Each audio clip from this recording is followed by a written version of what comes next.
Jesus, mais um dia abençoado na presença de Deus. Enquanto o pessoal vai chegando aí, já vai chegando, vai se acomodando, né? Eu quero aqui agradecer a vocês que estão aqui até agora, Provérbios 20. Vamos entrar agora em Provérbios 20. Que bênção, né? Quantos ensinamentos nós já tivemos até agora, né? Quantas coisas que às vezes passam desapercebido numa leitura corriqueira, né? E assim, desse jeito que a gente está fazendo, a palavra entra no nosso coração e nós vemos, né, com mais clareza aquilo que o Senhor tem para nós. Como é bom esse tempo. Paz do Senhor, amiga, seja bem-vinda, puxa a cadeira.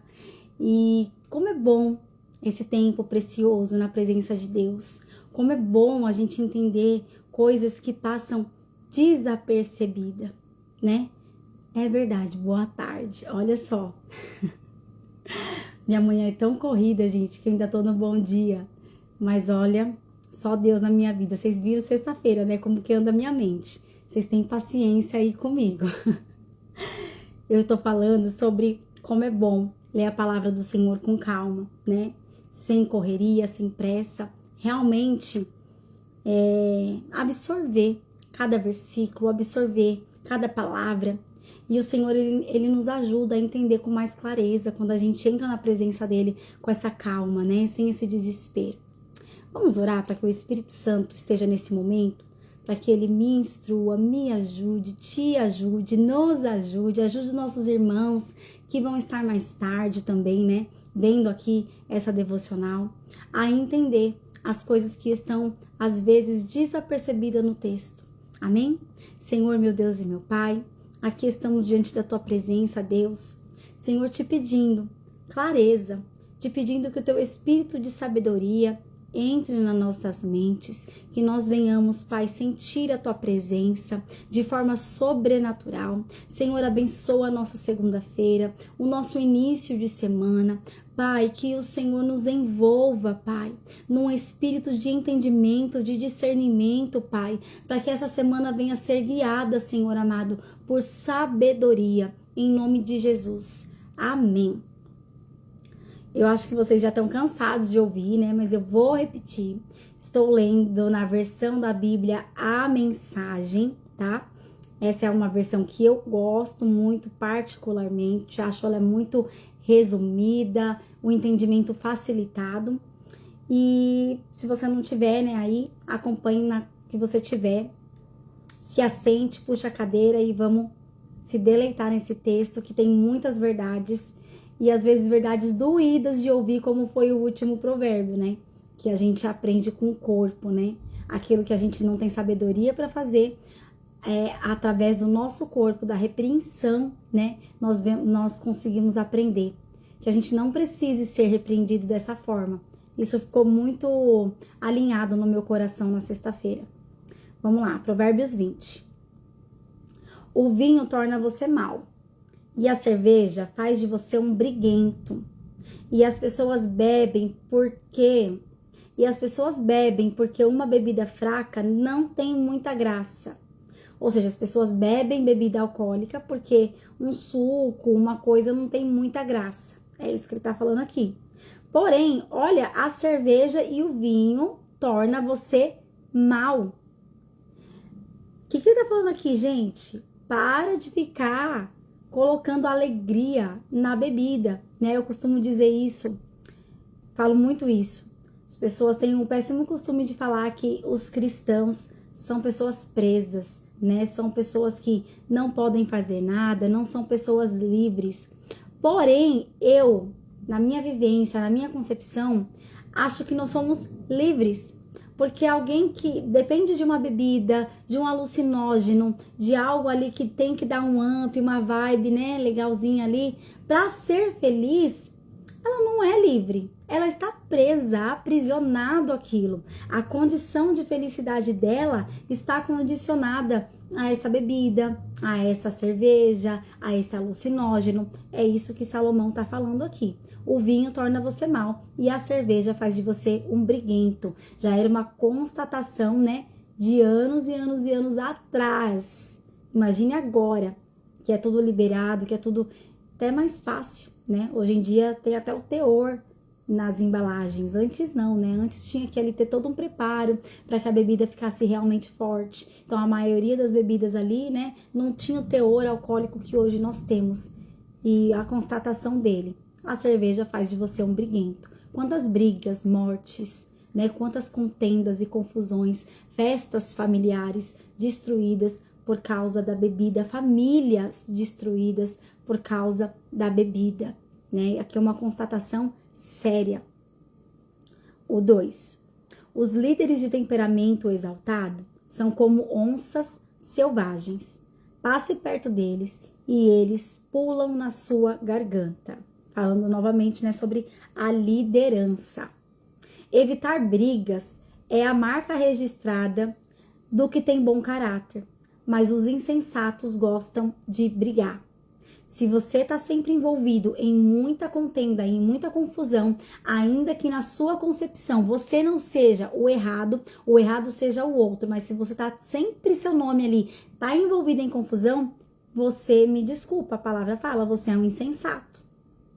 Evitar brigas é a marca registrada de quem tem um bom caráter, ou seja, eu evito, mesmo que eu até tenha razão, mesmo que eu até ache e tenha um pouco de razão naquela situação, eu evito.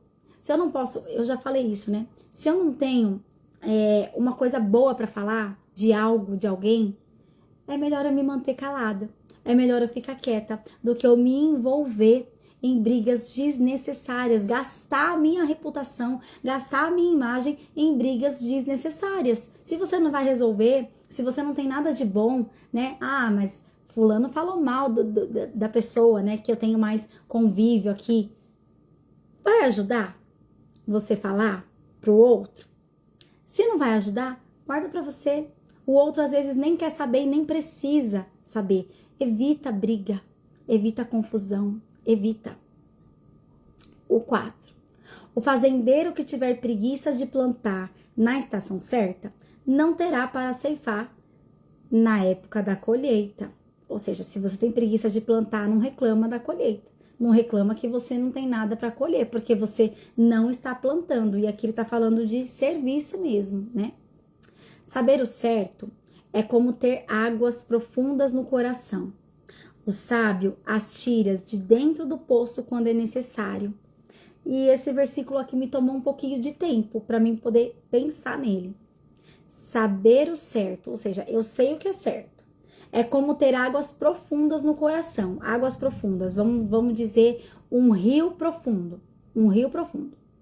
O sábio tira de dentro do poço quando é necessário, ou seja, eu tenho águas profundas, muita sabedoria, eu sei de muitas coisas que é certo, eu obtenho conhecimento de várias áreas, meu conhecimento é amplo, é uma água profunda o meu conhecimento.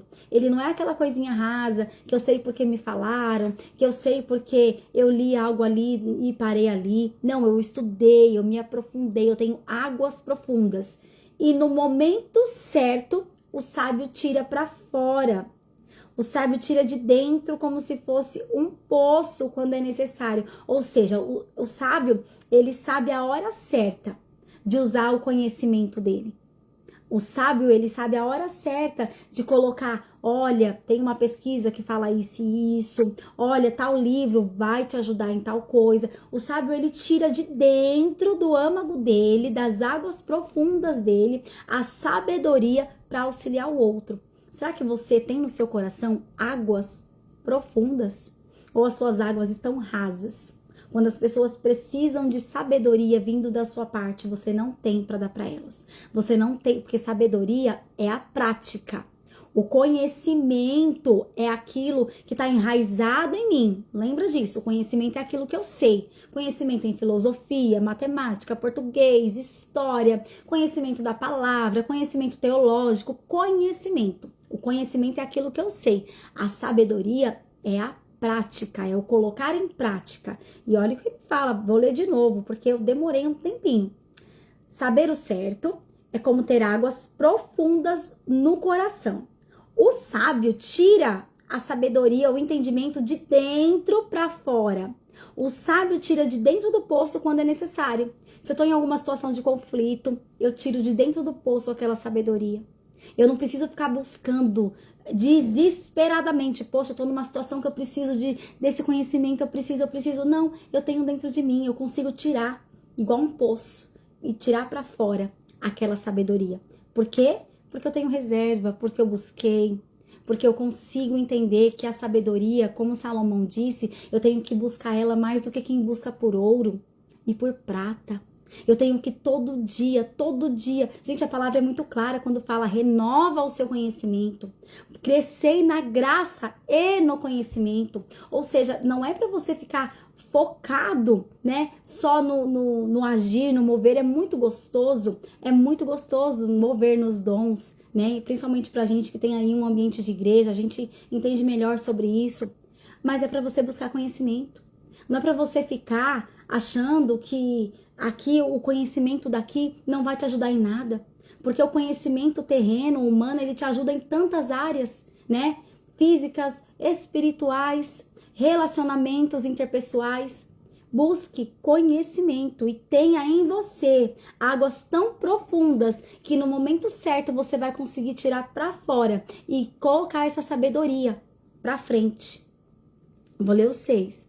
Muitos se dizem amigos leais e confiáveis. Mas onde?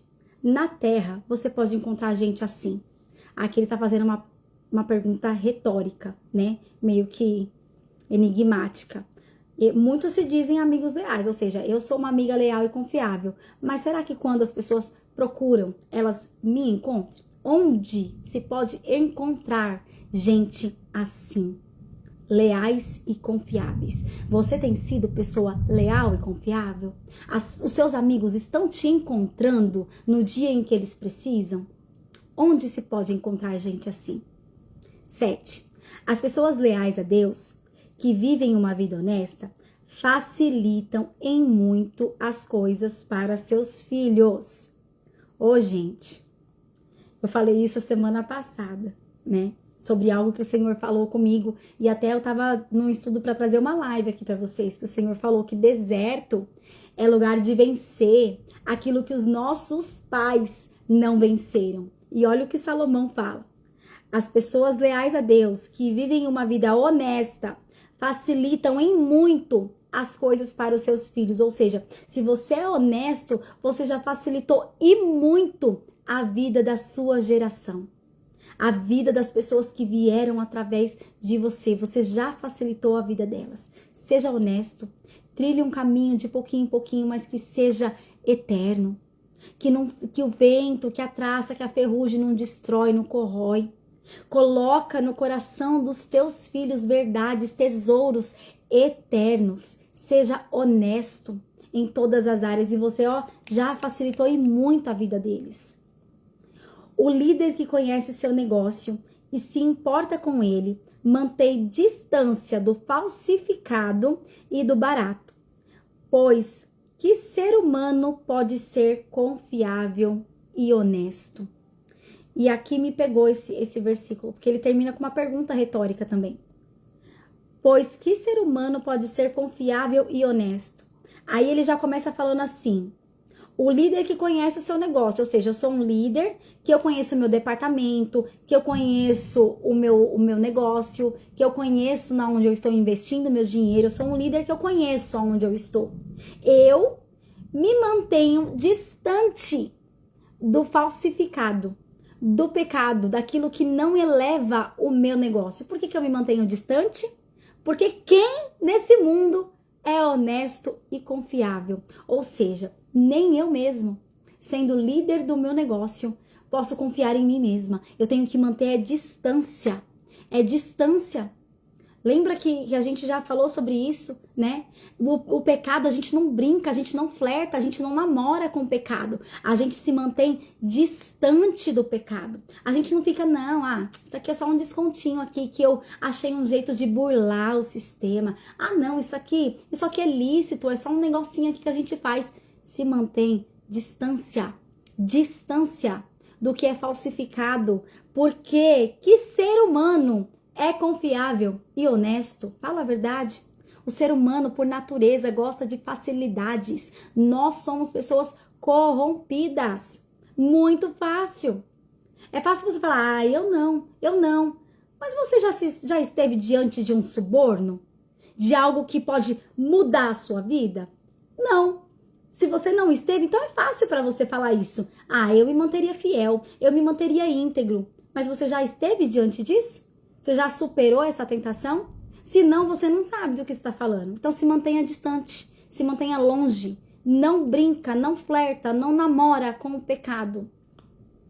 Trocar as etiquetas de preços e inventar despesas são duas coisas que o Eterno detesta, ou seja, corrupção. É a mesma coisa, né? Um versículo complementou o anterior. Coisas, né, ali que você acha jeitinho para achar, né, um lucro, e às vezes o lucro nem é tão bom, gente. Às vezes você traz uma brecha de miséria para sua vida, né? Atraindo coisas que quebram. Às vezes aquele lucro só foi para pagar algo que quebrou. Que quebrou na sua casa, quebrou na sua vida, seu carro quebrou. Tudo aquele lucro obtido assim que não foi honesto, vai como um saco sem fundo. Você nem aproveita, essa que é a verdade. Até quem é bem novo, no devido tempo se revela por suas ações, se seus motivos forem sinceros. Aqui ele tá falando sobre maturidade, né?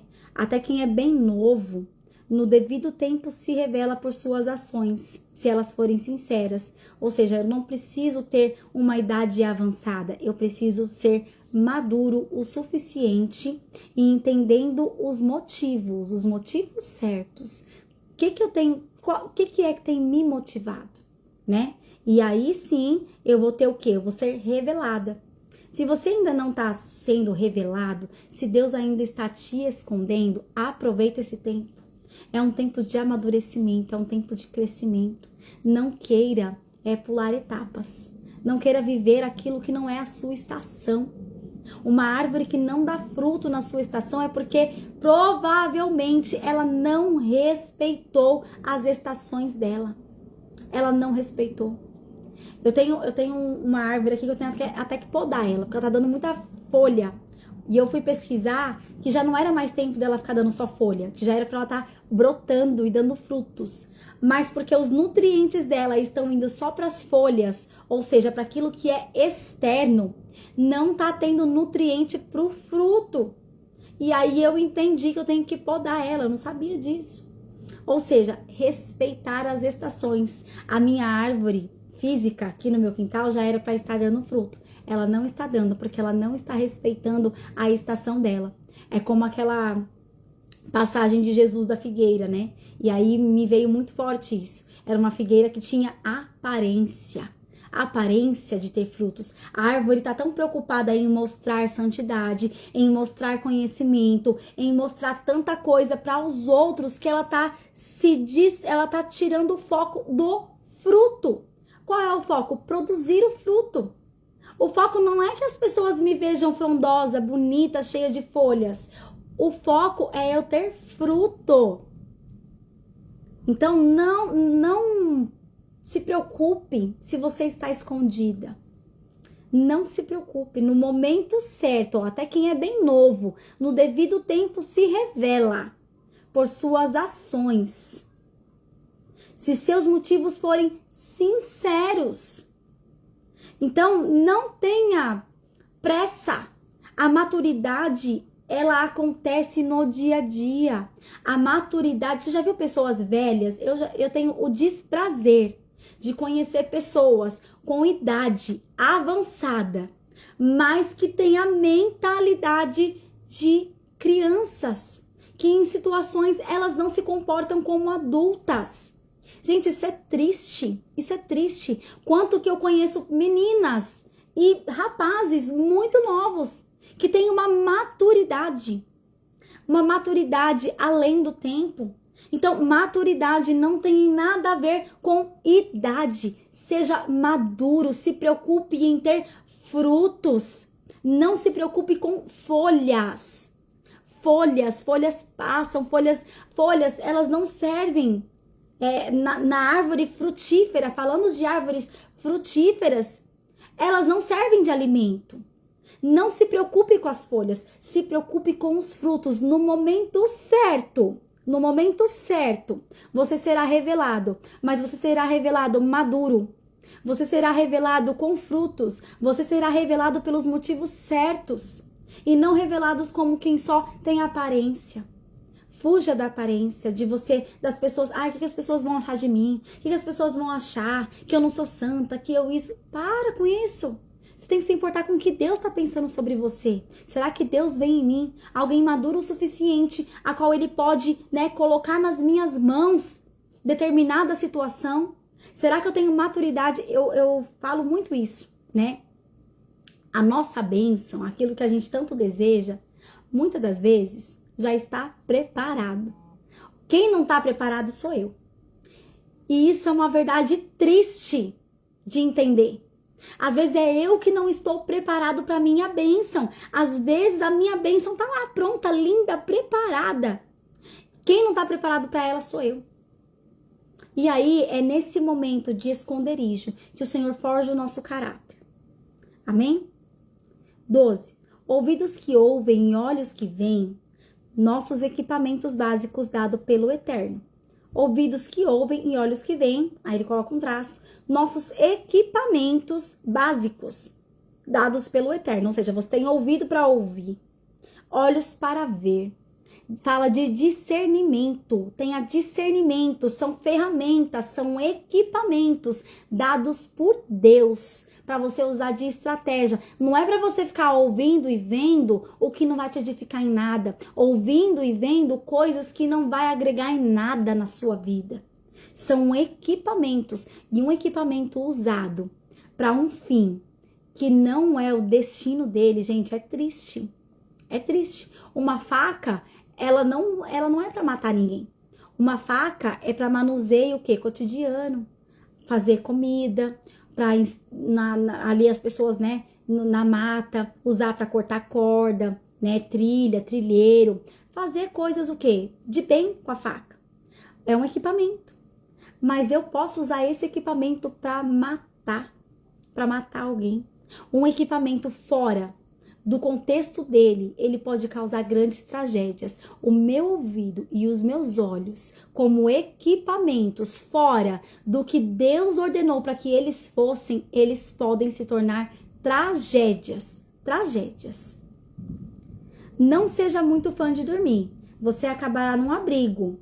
Acorde e levante-se. Assim haverá comida na mesa. Ou seja, trabalho mesmo, para de ser preguiçoso, bora, desperta. Como Salomão já falou nos capítulos anteriores, quer motivação melhor? Olha a despensa vazia, olha os boletos, olha as contas. Isso não tem motivação melhor que você já vai, desperta e vai. O comprador diz, isso é lixo, joga isso fora. Depois sai se achando pela boa barganha. Ele tá falando de novo ali, sobre as pequenas corrupções. Pequenas coisinhas, tramóias que a gente faz para, às vezes, ganhar um lucro miserável. Que, às vezes, vai para pagar coisas que quebram, Ele tá falando sobre corrupção de novo. Beber do belo cálice do conhecimento é melhor que se enfeitar com ouro e joias raras. Toda vez que a palavra fala sobre cálice, ela está falando sobre sofrimento, tá? Quando a palavra fala beber do cálice, está falando sobre algo que não é muito gostoso de passar. Então, olha o que ele está falando. Beber do belo cálice do conhecimento. Ou seja, você vai passar por sofrimento. Gente, quem estuda, muitas das vezes, tem renúncia. Às vezes você perde festas, às vezes você perde momentos de comunhão, às vezes você perde de estar assistindo um filme para estar estudando, às vezes você perde coisas, são renúncias, escolhas que você faz para se deleitar no conhecimento. Então nem sempre é tão, legal passar por esse processo de conhecimento. Às vezes o conhecimento é prático, às vezes o Senhor te coloca na escola do conhecimento mesmo, faz você passar por um processo doloroso para que você tenha autoridade naquele conhecimento. Então, às vezes, nem sempre, né, é gostoso passar pelo processo de aprendizado. Mas olha como que ele chama o processo de belo. Beber do belo cálice do conhecimento é melhor que se enfeitar com ouro e joias raras. Não se esqueça da caução quando fizer empréstimo a um estranho. Tenha cuidado em aceitar o que um desconhecido penhorou. Ou seja, não dá confiança para quem você não conhece. Para de abrir sua vida para quem você não conhece. Para de colocar... Você não é o salvador do mundo. Você não pode resolver os problemas de todo mundo. A gente mal dá conta, às vezes, da nossa vida. Dar conta da nossa vida dá muito trabalho. Para de achar que você tem que dar conta da vida do outro. Para com isso.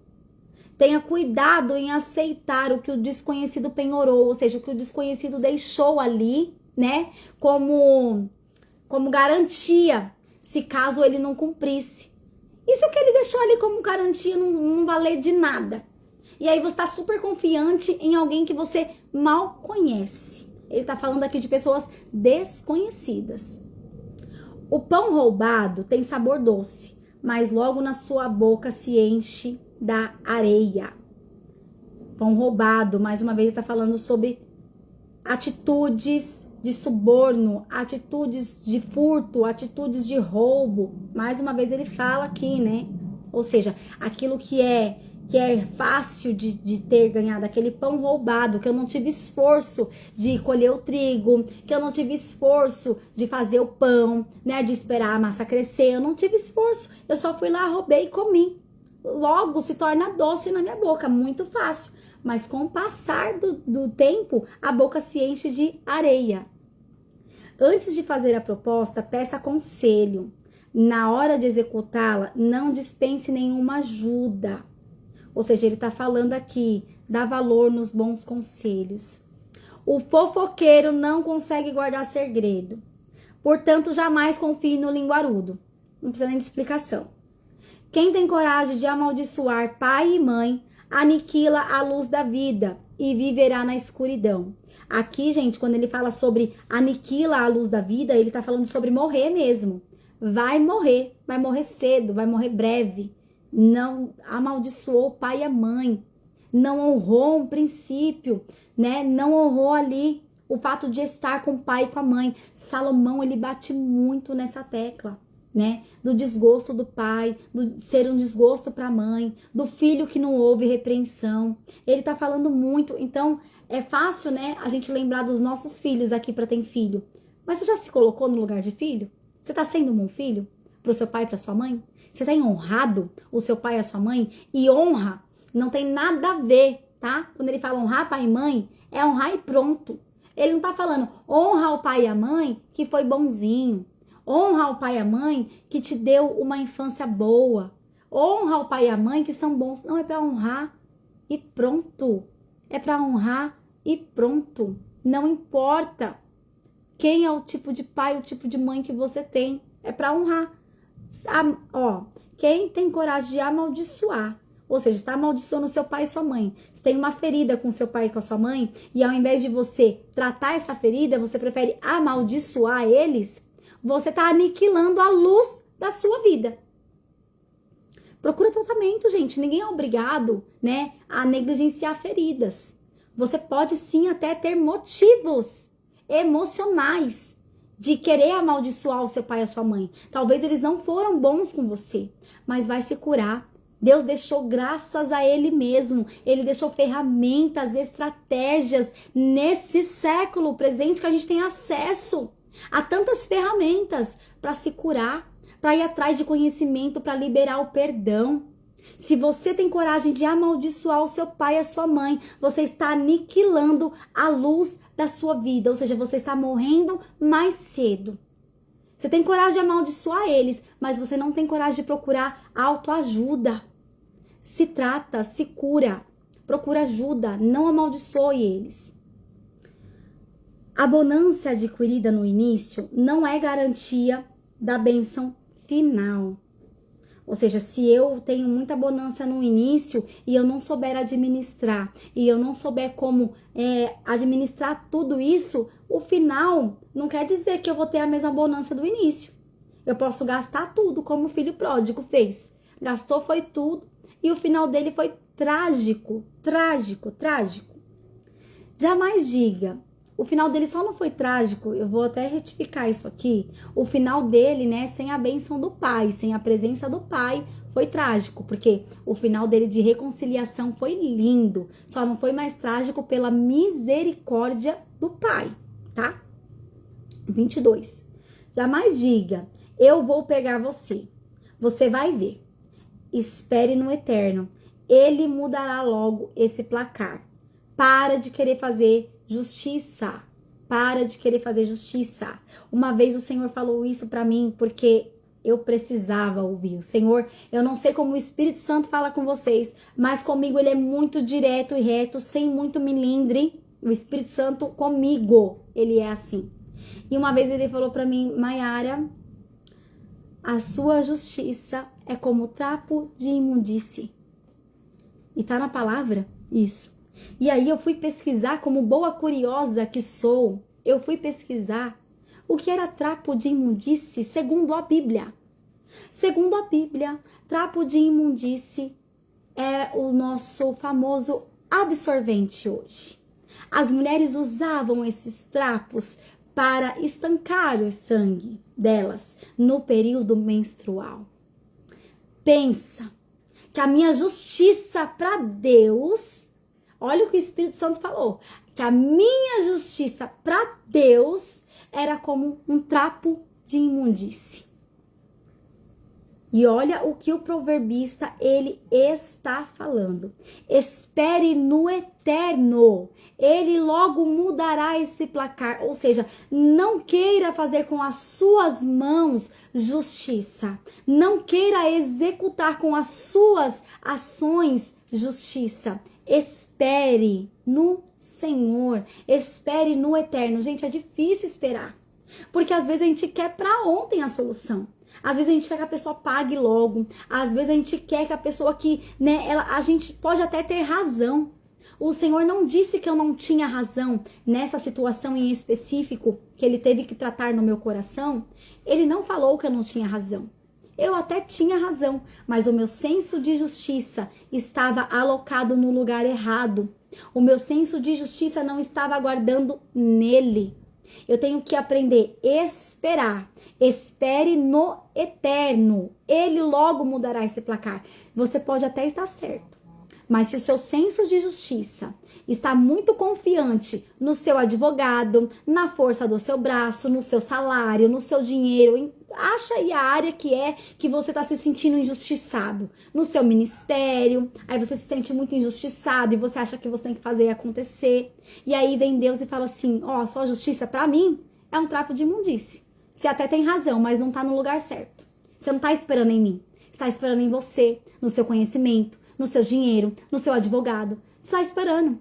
Você não está esperando em mim. Aprenda a esperar no Senhor. Gente, é difícil, não é fácil. Não é fácil esperar no Senhor. Mas é melhor você aprender a esperar nele do que ouvir o que eu ouvi. É melhor você aprender a esperar no Senhor do que ele ter que descer para falar algo duro ao seu coração. E o Senhor, ele é assim, ele fala e azar é o seu. Você vê o que você faz com o que ele falou. Se você quiser amar ele bem, se não quiser, amém. Ele é Deus. Ele é Deus. Ele não tá se importando com os milindres que a gente faz, sabe? Porque muitas vezes a gente é manhoso. A gente acha que o Senhor, ele deu o único filho dele por amor de nós. Sim, Jesus se entregou por amor de mim, de você, mas ele não vai ceder às chantagens emocionais que nós às vezes fazemos com as pessoas e elas caem. Com Deus não funciona isso. Não funciona. Com Deus, ele conhece, ele esquadrinha o seu coração.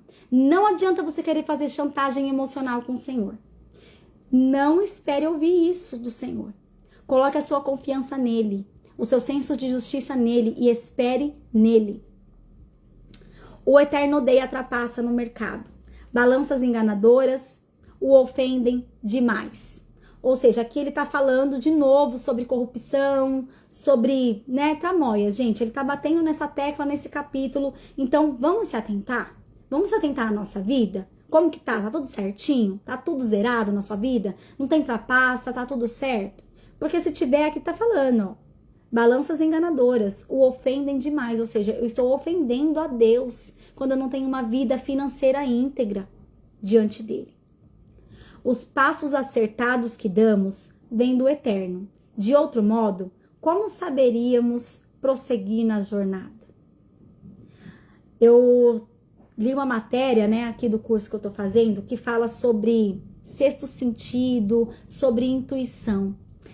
E é muito lindo, porque até um pensador ateu, ele chegou à conclusão de que a intuição, ela é divina. Olha que forte para um ateu ter que reconhecer isso. A intuição, ela é divina. Ou seja, sabe aquele pensamento que você tem diante de alguma coisa? Ah, eu não devo fechar. Tá quase tudo certo ali. Aí você fala, não vou fechar esse negócio. É Deus instruindo você. E aí quando você não segue a sua intuição, você fala assim, poxa vida, me dei mal. Se eu tivesse seguido a minha intuição, se eu tivesse falado com fulano, se eu tivesse deixado de fazer aquela coisa. É uma fração de Deus em nós. Olha só, os passos acertados que damos vêm do eterno. Eu vou mudar a palavra eterno para Deus. Os passos acertados que damos vêm de Deus. De outro modo, como saberíamos como prosseguir? A gente não conhece nem um minuto seguinte. Como que a gente vai dar conta da nossa vida? Se não for Ele na nossa vida, não tem como. O juramento impensado é uma armadilha. Cuidado, mais tarde você vai querer se livrar. Para de tomar decisões, fazer voto, aliança no tempo que você está eufórico. Tem uma frase e ela é muito verdadeira. Não prometa nada quando você estiver feliz. Não prometa nada quando você estiver alegre. Pondera, porque alianças e juramentos para Deus é coisa séria. O Senhor leva a aliança como coisa séria. E se você não cumpre a aliança, para Deus isso é muito sério. É muito sério. Vocês não têm noção disso. O Senhor, se você falou algo para alguém, se você fez um voto, um juramento para alguém, quem dirá para Ele e não cumprir, isso vai pesar muito na balança para Ele. O Senhor, Ele não gosta de pessoas que têm duas palavras, que falam uma coisa aqui e faz outra. Deus não gosta disso. Pondera as suas palavras em tempos de euforia. Depois da cuidadosa avaliação, o líder sábio faz uma limpeza, remove os rebeldes e os insensatos. Aqui ele está falando mais uma vez sobre liderança. Volto a dizer, né, que ele bate nessa tecla porque o filho dele seria líder, né, de uma nação. Então ele estava instruindo o filho dele. E ele fala, ó, o líder faz uma cuidadosa avaliação e ele tira os rebeldes e os insensatos. Porque, como já lemos no capítulo anterior, se ele ficar passando a mão em gente insensata, ele vai acabar desmotivando os excelentes. Porque daí o excelente vai falar assim, o fulano tá fazendo e acontecendo e ele não tá fazendo nada, por que eu vou continuar, né, sendo o excelente? Ele não vai ter liderados fiéis se ele continuar desmotivando os excelentes. Aí você pode falar assim, Mayara, mas a palavra também fala para que deixar o joio e o trigo crescerem juntos e no momento certo, né, o ceifeiro vai vir e separar. Sim, gente, é para deixar o joio e o trigo crescendo juntos. Só que no momento certo, ele faz essa avaliação, porque ele não vende o joio como o trigo. Ele não vende. Ele não faz negócio com o joio. Ele sabe distinguir o joio e o trigo. E no momento certo, ele faz essa separação. Então, tem o momento certo de você, né, ainda tentar discipular o rebelde, de você ainda tentar trazer para perto o rebelde e o insensato, mas chega um momento que o líder, ele tem que se posicionar. Isso eu tô falando líder é em todas as áreas, tá? É aí no seu serviço, é na sua casa, é no seu ministério, é na onde você quiser encaixar a sua liderança, você quanto líder, porque isso aqui não é vamos se dizer aqui, uma indireta pra ninguém. Isso aqui não é colocando a vida do outro, né, como exemplo, não, tô colocando a minha vida. Eu, quanto líder, eu tenho que avaliar até que ponto eu posso deixar o rebelde crescer junto, estar junto com aquele que não é rebelde, porque uma hora ou outra vai contaminar. Lembra daquilo que eu falei pra vocês? Nós somos a média das 5 pessoas que nós mais convivemos. Se eu permito que o meu liderado, né, vamos se dizer, eu vou usar aqui os meus filhos como exemplo, porque eu sou liderança na vida deles. Se eu permito que os meus filhos cresçam com rebeldes, uma hora ou outra eles vão ter atitudes rebeldes. Se eu não cortar isso, se eu não fazer essa limpeza na vida deles. Então olha aí se você tá sendo um líder que tá sendo permissivo demais. Tá permitindo a convivência, né, dos seus liderados com rebeldes. Porque olha o que ele fala. Depois de cuidadosa, não é do nada, acordei e pá, vou fazer acontecer, não. Depois de cuidadosa avaliação, o líder sábio faz a limpeza, remove os rebeldes e os insensatos. Uma pessoa rebelde e insensata é aquela que não é flexível à correção. É aquela pessoa que você já falou. E ela não, ela acha que ela tá sempre certa. Lembra que eu falei pra vocês aqui, né? Que o tamanho do seu ego era o tamanho das suas mágoas. Geralmente, pessoas que têm o ego muito avantajado e se magoam muito fácil são essas pessoas aqui. Que elas não são flexíveis à repreensão. Elas não são flexíveis. Porque, gente, uma crítica, ninguém gosta de receber crítica.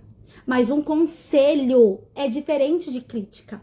O conselho, ele vem embutido de amor. O conselho, ele vem embutido de abraço, de afago, de momentos prazerosos com aquele que está te aconselhando. É diferente quem aconselha e quem quer denegrir a imagem. E geralmente essas pessoas rebeldes, elas não aceitam conselho. Não é nem crítica, não tô falando de crítica, eu tô falando de conselho. Conselho.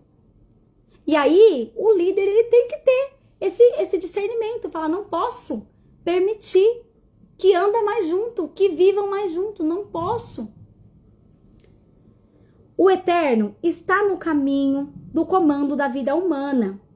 Ele nos observa e examina nos mínimos detalhes, ou seja, aquilo que ele já, né, até falou com Samuel. Eu conheço a intenção do homem, eu conheço o coração. O Eterno está no comando da vida humana. Ele nos observa e examina os mínimos detalhes. O amor e a verdade formam um bom líder. O amor e a verdade formam um bom líder. A liderança sadia firma-se na integridade do amor. Se eu sou um bom líder, eu tenho que ter em mim um íntegro amor. Gente, vocês querem um exemplo maior de liderança? Não tem em nenhum outro lugar? Jesus Cristo. Que paciência que ele teve com os discípulos. Que amor era esse, que sabia que Judas ia trair ele. E mesmo assim se assentou à mesa. Teve comunhão. Um bom líder forjado em amor. Se uma repreensão, eu ouvi isso uma vez de uma psicóloga e já faz muitos anos, mas isso ficou muito cravado no meu coração. Um bom pai, uma boa mãe, eles não repreendem os filhos com ira. Às vezes é melhor você deixar passar a hora da ira, a hora da raiva. Porque se você repreender o seu filho na ira, você vai deixar a sua raiva transbordar e a razão vai sair. Você vai perder a razão por causa da ira. É mais fácil você se acalmar, absorver, para depois repreender. Porque quando a gente não instrui em amor, não repreende em amor, as pessoas não aprendem. Elas passam a ter raiva. Isso é muito sério. Quantos pais que com razão, eles na hora de corrigir os seus filhos, ferem, machucam, até mesmo com palavras. Porque eles deixaram a ira transbordar a razão. Não deixa isso acontecer com você. Poxa, Maiara, eu faço isso. Eu também fazia, gente. Depois que eu ouvi essa psicóloga, eu procuro, não é que eu acerto todas as vezes, não é que eu não brigo irada com os meus filhos, não é que eu sou um exemplo aqui pra vocês. Não, eu também erro, eu também vacilo. Todos os dias eu vacilo. Mas depois que eu ouvi isso dessa psicóloga, eu entendi. Eu preciso ponderar as minhas palavras e repreender os meus filhos quando eu estiver calma, em amor, não em ira. Irai-vos, mas não pequeis. A gente ira e peca. A gente ira e faz o que não era para fazer. Vamos lá, o 29. A juventude pode ser admirada pelo vigor, mas o cabelo grisalho dá prestígio à idade avançada. Ou seja, a juventude pode ser admirada pela beleza da juventude, mas aquele que já tem os seus cabelos brancos, envelhecidos pelo tempo, né? Ele dá prestígio, ele tem honra. Ele já falou sobre isso, né? Salomão já falou sobre isso. Aqui ele já finaliza, né? Igual o de sexta-feira, falando, vamos lá, ó. Uma boa surra, olha isso. Uma boa surra cura o mal. A punição bate fundo no coração. Ele volta a falar, gente, que às vezes o que é necessário pro insensato, pro tolo, é uma boa surra. E às vezes não é literal, tá? Às vezes não é uma boa surra de pegar e espancar. Às vezes aqui é a vida. Já ouviu essa frase, né? A vida ensina, a vida bate. É isso, é com a vida. O tolo, o insensato, ele às vezes precisa sofrer na carne dele para ele poder aprender. Ele precisa passar por escassez, ele precisa passar por, né, ali as pessoas não querer a presença dele, né, passar por afastamento. Ele precisa sofrer na pele dele para ele entender o que ele estava fazendo de errado. Eu termino falando igual na sexta-feira, que nós não venhamos precisar sentir na nossa pele, no nosso corpo, a repreensão da vida. Que nós venhamos aprender com os erros dos outros, né? Eu falei isso ontem à noite, eu falei assim, eu gosto muito de caminhar com pessoas que já vivem aquilo que eu almejo viver. Porque elas já abriram caminho para mim. Por que eu vou ficar me matando? Se eu tô sendo sábia, eu não vou ficar me matando. Eu vou, né, adquirir os conselhos, absorver os conselhos e caminhar. Eu não vou ficar, porque quem dá o conselho, geralmente, teve que passar, teve que caminhar e abrir caminho. Não é fácil. Não é fácil abrir caminho. Você já esteve diante de uma trilha, que tá ali o caminho certinho, mesmo no meio de um monte de mato você vê a trilha? Agora vai você, sem trilha nenhuma, abrir um caminho. É difícil abrir um caminho.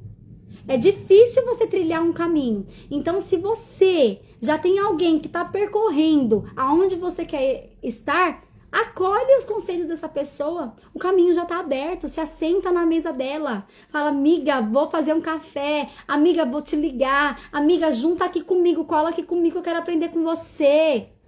Amigo também, né? Eu falo muito com mulheres, esqueço dos homens. Vamos bater um papo, vamos assistir um futebol, vamos conversar. Ei, eu preciso ter dessa fonte, eu preciso aprender com você a chegar onde você tá. Gente, seja humilde. Seja humilde, venhamos parar de achar que a gente sabe e conhece tudo e trazer para perto as pessoas que já trilharam o caminho. Que a gente não venha. Eu vou ler de novo isso aqui, porque é forte, gente. Salomão já era de palavras diretas. Aí vem essa versão dessa Bíblia, que é mais direta ainda. Uma boa surra cura o mal. A punição bate fundo no coração. Que a gente não tenha que passar por isso, amém? Vamos orar? Senhor, meu Deus e meu Pai, aqui, Pai, nós ficamos diante de mais um provérbio maravilhoso, Pai. Nós aprendemos um pouquinho mais da porção da Tua palavra. Senhor, nos ajuda em sabedoria a cumprir, Pai, cada um desses conselhos, que não é fácil. Muitas das vezes, o nosso dia a dia, as demandas, o nosso próprio eu, o nosso ego, nos impede de exercer esses conselhos. Mas que hoje, Pai, o Teu Espírito Santo nos capacite a viver, a praticar esses conselhos na nossa vida, Pai. Em nome de Jesus é o que eu te peço. Pai, abençoa a nossa semana, a semana, Pai, dos meus irmãos, Pai. Em nome de Jesus, nos dê uma semana de caminhos abertos, em nome de Jesus. Amém. Amanhã, 12h30, mais um devocional, Provérbios 21. Gente, a gente apanha sorrindo, né? A gente apanha com gosto, porque a gente tá aprendendo com a sabedoria. Então, é sempre bom estar diante desses provérbios. Amanhã, 12h30, aqui no Coral Shalom. Amém? Uma boa semana, uma boa tarde para todos nós. Tchau, tchau.